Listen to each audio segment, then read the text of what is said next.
Right এতিয়া কংগ্ৰেছ মুখীৰ কাৰণে আৰু বহুত মানুহে কংগ্ৰেছৰ ওপৰত আস্থা ৰাখি এপ্লাই কৰিছে, কিন্তু চব টিকেট দিয়া নাই।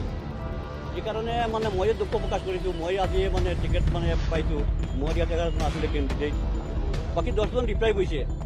সেইকাৰণে ময়ে দুখ প্ৰকাশ কৰিছোঁ, কাৰণ এজনৰ বেছি মানে ইয়াত দিয়াৰ কোনো মানে ৰাস্তা নাই।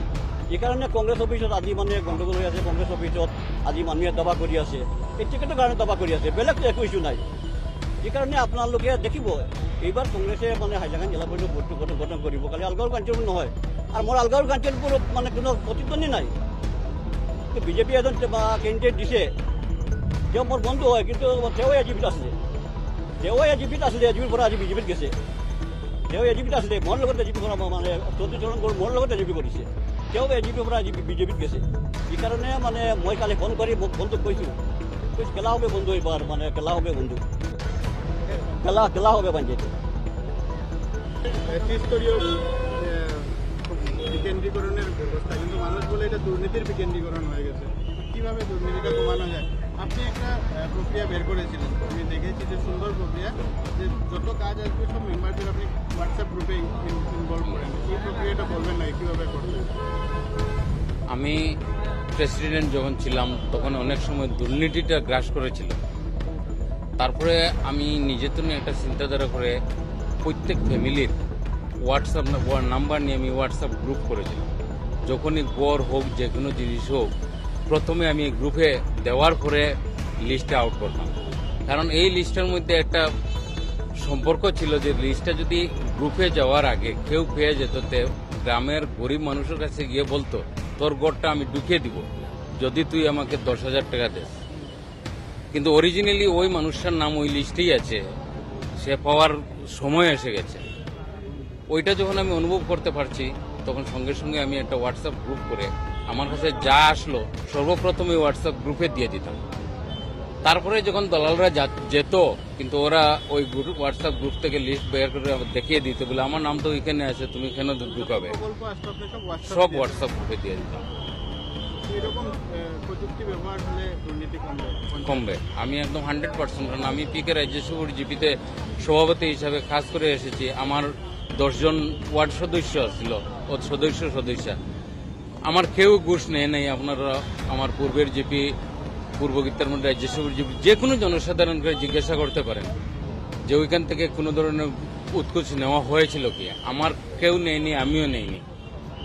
আমার দুর্নীতিমুক্ত আমি পূর্ব গীতারমন্ডল রাজ্যসভার জিপিটা করে, তারপরে আমার জিপিটা 3টা খণ্ড হয়ে গিয়েছে, 3টা জিপিতে ভাগ করে দেওয়া হয়েছে। সেটার একটাই বাঘ পূর্ব গীতারমন্ডল রাজ্যসভা, 5 নং দনিপুর ভবানীপুর জিপি বর্তমানে হয়েছে। সেই জিপিতে আমি এপি সদস্য হিসাবে মনোনয়নপত্র আজকে জমা দিলাম, নির্দল হিসাবে। ধন্যবাদ।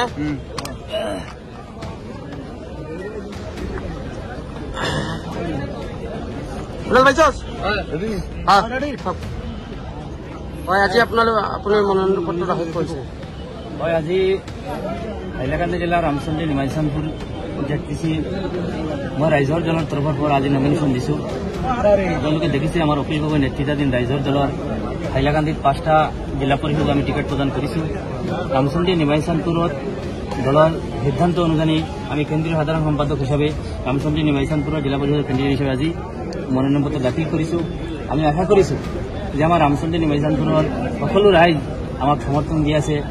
ৰামচন্দ্ৰী নিমাইচানপুৰ এলেকাৰ কৃষক, শ্ৰমিক, ছাত্ৰ, যুৱক সকলো ঐক্যবদ্ধ হৈ আমাৰ লগত কাম কৰি আছে। আমি আশাবাদী আমি ৰামচন্দ্ৰী নিমাইচানপুৰ জিলা পৰিষদ আমি বিজয়ী হম।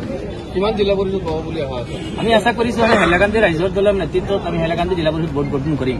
এতিয়া আপোনালোকে দেখিছে হাইলাকান্দি একটা বাতাস বহিছে যে ৰাইজৰ দল যিবিলাক ভাল ভাল কেণ্ডিডেট আছে আজি আমি মনোনয়ন পত্ৰ দি আছো। আপোনালোকে দেখিছে আমাৰ ইয়াৰ যিবিলাক প্ৰাৰ্থী ইয়াত কংগ্ৰেছে ঘোষণা কৰিছে, বিজেপিয়ে ঘোষণা কৰিছে। ইয়াত বিজেপিৰ বিৰুদ্ধে যদি যুঁজৰ কোনো প্ৰাৰ্থী থাকে, তাৰ ৰাইজৰ দলে যিবিলাক কেণ্ডিডেট দিছে, আজি কংগ্ৰেছে যিবিলাক কেণ্ডিডেট দিছে আপোনালোকে দেখিছে ইমান ডাঙৰ ডাঙৰ পইচা পাতি এলা কেণ্ডিডেট, কিন্তু আমি ৰাইজৰ দলে যিবিলাক কেণ্ডিডেট দিছো, ৰাইজে যিবিলাক কেণ্ডিডেট চাই আছে, যিবিলাক পইচা পাতি নাই কিন্তু ৰাইজৰ কাম কৰি আছে।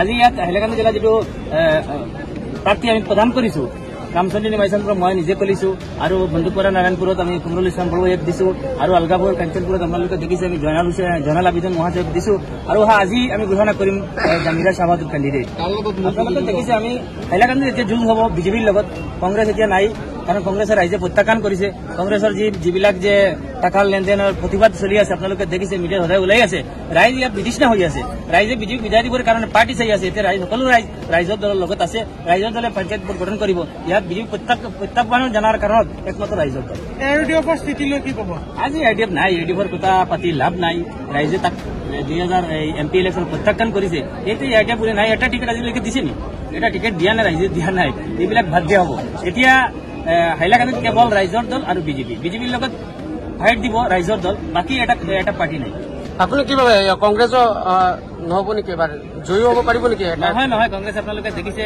যোৱাকালি আপোনালোকে দেখিছে কংগ্ৰেছ কিমান ডাঙৰ মাইৰ হৈছে ইয়াৰ আগত আগদিনা মাইৰ হৈছে এতিয়ালৈকে আনুষ্ঠানিক কংগ্ৰেছে প্ৰাৰ্থী তালিকা ঘোষণা কৰিব পৰা নাই বেলেগে কিবা হোৱাটছআপত দি দিছে কেণ্ডিডেট আপুনি কেণ্ডিডেট তেখেতে একদম সোনকালে আপোনালোকে দেখিছে ইয়াতে প্ৰাৰ্থী নমিনেশ্যন পত্ৰ দিয়া গৈছে কিন্তু তাৰ বিৰুদ্ধে প্ৰতিবাদ চলি আছে ইয়াত যিবিলাক ভাল ভাল কেণ্ডিডেট মনোনয়ন পত্ৰৰ কাৰণে আবেদন কৰিছিলে কংগ্ৰেছে এইবিলাকক দিয়া নাই পইচা পাতি লৈ এইবিলাক কেণ্ডিডেট দি আছে যাৰ কাৰণে হাইলাকান্দিত কেৱল বিজেপি প্ৰত্যাহ্বান কৰিবৰ কাৰণে আমি ৰাইজৰ দল প্ৰস্তুত হৈছো অহা এক সপ্তাহৰ পিছত আমাৰ দলৰ সুপ্ৰিমো শ্ৰীযুক্ত অখিল গগৈ মহোদয় হাইলাকান্দি আহি আছে তেখেতৰ নেতৃত্বত আৰু ভাল ষ্টাৰ কেম্পেইনাৰ আহি আছে হাইলাকান্দিত আপোনালোকে দেখিব ভাল যুঁজ দিব ৰাইজৰ দলে আৰু পঞ্চায়তত ৰাইজৰ দলে ভোট গ্ৰহণ কৰে